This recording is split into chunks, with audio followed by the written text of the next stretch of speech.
झालेली आहेत. ऐकूया ठळक मराठी बातम्या. आकाशवाणी नागपूर. हेमांगी कुलकर्णी आपल्याला ठळक बातम्या देत आहे. लोकसभा निवडणुकीच्या 5व्या आणि राज्यातल्या शेवटच्या टप्प्याचा प्रचार येत्या शनिवारी संपणार असून या टप्प्याचा प्रचार आता शिगेला पोचलाय. या टप्प्यात राज्यातल्या धुळे, दिंडोरी, नाशिक, पालघर, भिवंडी, कल्याण, ठाणे आणि मुंबईतल्या 6 मतदारसंघांचा समावेश आहे. या मतदारसंघात येत्या 20 तारखेला मतदान होईल. राष्ट्रवादी काँग्रेस शरदचंद्र पवार पक्षाचे प्रमुख शरद पवार यांनी काल दिंडोरी लोकसभा मतदारसंघातले महाविकास आघाडीचे भास्कर भगरे यांच्या प्रचारासाठी वणी इथं सभा घेतली. तसंच त्यांनी मुंबईत कांजूरमार्ग इथेही प्रचारसभा घेतली.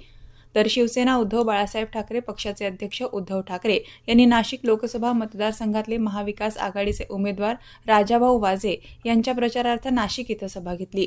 इलेक्टोरल बॉन्ड तसंच सर्वात मोठा घोटाळा असून याबाबत खुली चर्चा करण्याचं आवाहन सरकारला देत असल्याचं ठाकरे यावेळी म्हणाले. भारतीय जनता पक्षाचे नेते आणि केंद्रीय मंत्र्यांच्या शिष्टमंडळानं काँग्रेस आणि इंडिया आघाडीकडून आदर्श आचारसंहितेचा भंग झाल्याची तक्रार निवडणूक आयोगाकडे केली आहे. या शिष्टमंडळात केंद्रीय मंत्री एस जयशंकर, जी किशन रेड्डी, अर्जुन राम मेघवाल आणि राजीव चंद्रशेखर यांचा समावेश होता. आदर्श आचारसंहिता भंगाची 22 उदाहरणं आयोगासमोर ठेवली असून त्यावर त्वरित कारवाईची मागणी केल्याचं जयशंकर यांनी बैठकीनंतर पत्रकारांशी बोलताना सांगितलं.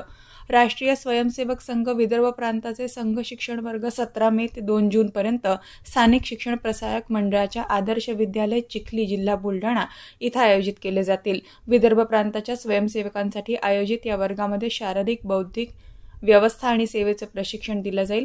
वर्गादरम्यान स्वयंसेवकांना संघाचे विचार आणि दर्शनावर शिक्षण दिलं जाणार आहे. वर्गात विदर्भातील सर्व जिल्ह्यातून 15 दिवसांसाठी सुमारे 400 शिक्षणार्थी उपस्थित राहणार आहे. नागपूर शहरात आंबा, तृणधान्य आणि धान्य महोत्सवाचं आयोजन आजपासून अर्थात 16 ते 19 मे दरम्यान करण्यात आलंय. महाराष्ट्र कृषी पणन मंडळ विभागीय कार्यालयामार्फत उत्तर अंबाझरी मार्गावरील कुसुमताई वानखेडे हॉल इथं महोत्सव होणार आहे. या महोत्सवामध्ये सहभागी उत्पादकांचे 40 ते 50 स्टॉल असतील. याद्वारे उत्पादनांचं प्रदर्शन आणि विक्री करण्यात येईल. सकाळी 9 ते रात्री 9 वाजेपर्यंत प्रदर्शन आणि विक्री सुरू राहणार आहे. पारंपरिक पिकं सोयाबीन, गहू, हरभरा या पिकातून कमी नफा मिळत असल्यानं वाशिम जिल्ह्यातील युवक शेतकरी शेतीपूरक व्यवसायाकडे वळत आहे. रेशीम शेती हा एक फायद्याची शेतीपूरक व्यवसाय असल्यानं वाशिम जिल्ह्यात रेशीम शेतीकडे शेतकऱ्यांचा वाढता प्रतिसाद दिसतो आहे. 1 एकर तुती लागवड करून शेतकरी 2 लाख रुपये उत्पन्न काढत आहे. याबरोबरच हे ठळक बातमीपत्र संपलं. नमस्कार.